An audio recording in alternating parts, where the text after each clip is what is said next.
আমার নিজস্ব সেট আছে যেগুলিতে আমি মাংসের জন্য উৎপাদন করে করে বিক্রি করি। ফার্মি মুরগি আছে এবং অস্ট্রালপ মুরগি আছে, সাথে কিছু দেশি মুরগি ফুটাই। তো এইগুলি ফুটানোর পরে আমার বাচ্চার যে চাহিদা, মোটামুটি আমার মেশিন সবসময় ওভারলোড থাকে। 5,000 ডিমের বাচ্চার অনেক চাহিদা। বাচ্চা আসলে দিয়ে আমরা কাস্টমারদেরকে বরাবর বাচ্চা দিতে পারি না, আরো প্রোডাকশন বাড়ানোর দরকার, প্যারেন্টস বাড়ানোর দরকার।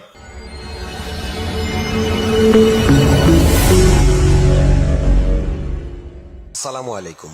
বাংলাদেশ সহ প্রবাসে যে সকল দর্শক বন্ধুরা আছেন, কৃষি প্রতিদিন ইউটিউব চ্যানেলে সবসময় নিয়মিত ভিডিও দেখে থাকেন, তাদেরকে শুভেচ্ছা ও অভিনন্দন জানিয়ে শুরু করছি আজকের প্রতিবেদন। আজকের প্রতিবেদনের মধ্যে আমরা আজকে কথা বলবো প্রবাস থেকে ফিরে এসে কেন বাংলাদেশে উনি কৃষিকাজ শুরু করেছেন।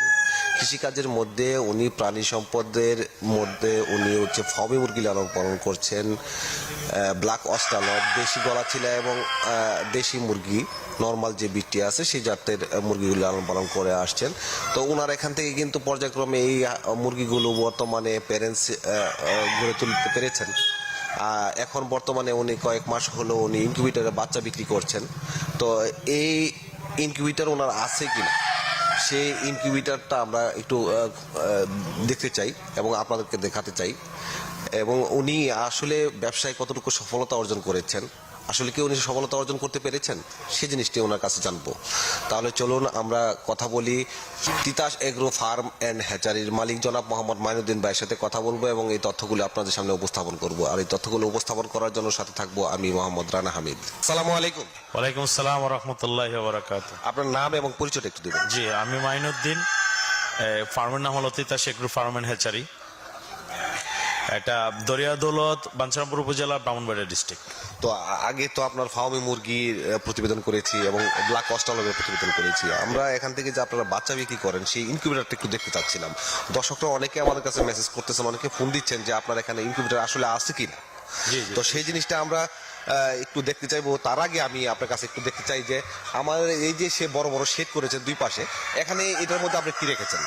আসলে এই শেডটার ভিতরে আমি সোনালীর কতগুলি প্যারেন্টস তৈরি করেছি। আমার একটা শেড আছে, সেখানে আমি প্রায় 3,000 সোনালী মুরগি মাংসের জন্য উৎপাদন করে থাকি। এটা তো 65 দিনের শেড, 65 দিন থেকে 70 দিনের। আমার নিজের প্যারেন্টস থেকে আমি ওই মাংসের জন্য ওই শেডটার উৎপাদনকারী বাচ্চাগুলি এখান থেকে সংগ্রহ করি আর কি। এইগুলো প্যারেন্টস, এইগুলি সোনালী প্যারেন্টস। তো সামনে এখানে আমার প্রায় 400-র মতো সোনালী প্যারেন্টস আছে, যেগুলি থেকে আমার ওই নিজের উৎপাদনকারী মাংসের যেই বাচ্চাগুলো আমি করি, এটা এখান থেকে করি। আদার্স ওয়াইজ যদি কেউ এখান থেকে অর্ডার দেয়, আমার ছোটখাটো অর্ডার 500, 700, 1,000 বাচ্চা লাগবে, তাহলে আমি এখান থেকে দিই। আর আমার সেটের পরে যদি আমি এটা সোনালীর ডিমটা মূলত অর্ডার ছাড়া আমি মেশিনে ঢুকাই না। যদি কেউ অর্ডার দেয় তাহলে আমি এটা বাচ্চা উঠাই দিই, নতুবা আমি এই বীজ ডিমগুলি আমি আপনার পাশে হ্যাচারি আছে ওইখানে বিক্রি করে দিই। আচ্ছা, বাম পাশে তো দেখলাম আমরা ফার্মি মুরগি। হ্যাঁ, আমার এই শেডটার ভিতরে ফার্মি মুরগির প্যারেন্টস, যেখান থেকে আমি বাচ্চা উৎপাদন করি। আমি নিজেও বাচ্চা, জিরো বাচ্চা থেকে একদম 2 মাস, 1.5 মাস, 2.5 মাস যখন যে অবস্থা থাকে এই বাচ্চাগুলি বিক্রি করে থাকি, এবং আমার এই নিজস্ব প্যারেন্টস থেকে আর কি। এই পাশের এই শেডটাতে আমার ফার্মি মুরগির প্যারেন্টস আছে আর কি। এদিকে কি আছে? এটাতে আমি কতগুলি আপনার টাইগার লাতা মুরগির মোরগ যেগুলিকে বলা হয় আর কি, এগুলি আপনার বীজ মোরগ হিসাবে যারা প্যারেন্টস খরচ করতে চায়, ভালো জাতের প্যারেন্টস করতে চায় টাইগার মুরগি দিয়ে, ওইখানে আমার কিছু নিজস্ব টাইগার মোরগ আছে আর কি, শুধু মুরগি বাছাই করা। আমরা এখন একটু দেখবো দর্শক বন্ধুরা যে ওনার যে ইনকিউবেটর আছে সেই ইনকিউবেটর রুমটাতে আমরা ঢুকবো। ওনার ইনকিউবেটরটা আমরা দেখে আপনাদেরকে দেখানোর চেষ্টা করবো এবং বিভিন্ন তথ্য আপনাদেরকে জানাবো।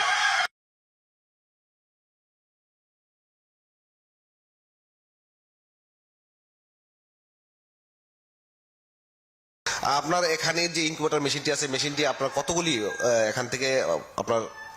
আমার ইনকিউবেটরের আসলে টোটাল ক্যাপাসিটিটা হলো 10,000। আমি এখন এটাকে শেটার হিসেবে 5,000 ব্যবহার করতেছি, হ্যাচার হিসেবে 5,000 ব্যবহার করতেছি। আচ্ছা, আমার টোটাল ইনকিউবেটর ক্যাপাসিটি হলো 10,000। এটা আবার পার্টিশন করা আর কি, এটা দুই ভাবে বিভক্ত। ভিতরে আপনার অর্ধেকটারে আমি হ্যাচার হিসেবে ব্যবহার করতেছি, অর্ধেকটারে শেটার হিসেবে ব্যবহার করতেছি।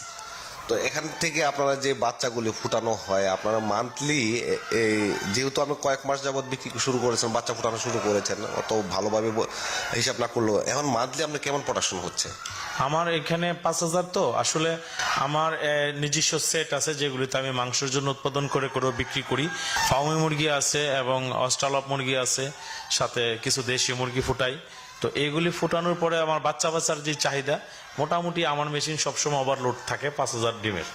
এখানে যে ডিমের যে চাহিদা, বাচ্চার যে চাহিদা, এই ইদানিংকালে যে বাচ্চার যে প্রচুর চাহিদা, দেশি মুরগির, ফার্মি মুরগি, ব্ল্যাক অস্ট্রালপ, তারপরে আপনার গলাচিলা দেশি মুরগি আছে, সেগুলির বাচ্চার অনেক চাহিদা। এগুলি আমরা বরাবর কাস্টমারকে দিতে পারি না, আরো অনেক বড় আকারে মেশিন করে আরো বা পকর আকারে যদি আমরা এটা বিস্তার করি তাহলে হয় দেশের চাহিদাটা কিছুটা মিটবে আর কি। আমার মতো আরো অনেক খামারিরা যারা আছে আর সবাই আসলে এই বাচ্চার চাহিদাটা কেউই বরাবর পূর্ণ করতে পারে না। আমার মতে সবারই আরো এটার প্রতি আরো আগ্রহ হওয়ার দরকার এবং এটাকে আরো প্রসারভাবে কিভাবে করা যায় এটা নিয়ে চিন্তা ভাবনা করার দরকার। কারণ বাচ্চার বাজারটা এটা হলো ইন্টারন্যাশনাল বাজার। এক এক ডিস্ট্রিক্ট থেকে এক একজনের বাচ্চা সংগ্রহের জন্য ফোন দেয়, অনেক দূর দূরান্ত আমরা বাচ্চা বিক্রি করে থাকি, সে বাচ্চাগুলি নিতে আসে, কেউ অনলাইনের মাধ্যমে আমরা পৌঁছাই দিই। বাচ্চার অনেক চাহিদা, বাচ্চা আসলে দিয়ে আমরা কাস্টমারদেরকে বরাবর বাচ্চা দিতে পারি না, আরো প্রোডাকশন বাড়ানোর দরকার, প্যারেন্টস বাড়ানোর দরকার, এই আর কি বাচ্চার এরকম। আপনি কি মনে করেন যে এখান থেকে প্যারেন্টস যদি আরো বাড়ান তো সেক্ষেত্রে কি ব্যবসাটা কি আরো ভালো হবে? হ্যাঁ, অবশ্যই ভালো হবে, তবে প্যারেন্টসটারে স্বাধীনতা অর্জনত্ব রক্ষা করা কঠিন। প্যারেন্টস তৈরি করে প্যারেন্টসটারে ধরে রাখা 18 মাস, এটা অনেক ব্যাপার। আসলে মুরগির যেই রোগ বালাই হয় সেগুলিতে আল্লাহর রহমতে যদি কাটায় রাখা মানুষ উঠা ভালোভাবে করতে পারে, এটা অনেক লাভবান ব্যবসা।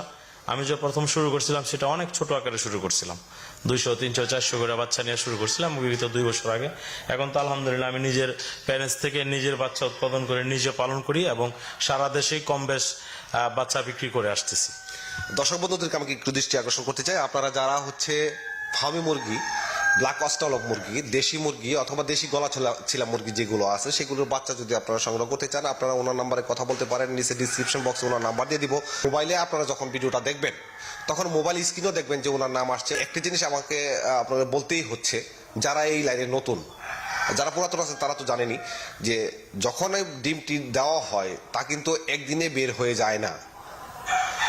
আমাদের হ্যাচার সেটার দুইটাতেই পরিমাণ মতো আমাদের নির্দিষ্ট পরিমাণে ডিমটা রাখতে হবে, তারপরে হচ্ছে যে আপনার ওইখান থেকে বাচ্চাটা ফুটিয়ে বের হবে আর ওই বাচ্চাটাই আপনাদের হাতে পৌঁছে দেওয়া হবে। আজকের প্রতিবেদনের মধ্যে ওনার ইনকিউবেটর এবং ওনার প্রতিষ্ঠানের কিছু তথ্য তুলে ধরাই ছিল আজকের প্রতিবেদনের মূল উদ্দেশ্য। আজকের প্রতিবেদন দেখে যদি আপনাদের উপকৃত হয়ে থাকেন তাহলে আমরা পরবর্তীতে আরো ভিডিও তৈরি করব। পরবর্তী ভিডিও দেখার আমন্ত্রণ জানিয়ে আজকে এই পর্যন্তই। আপনারা ভালো থাকুন, সুস্থ থাকুন।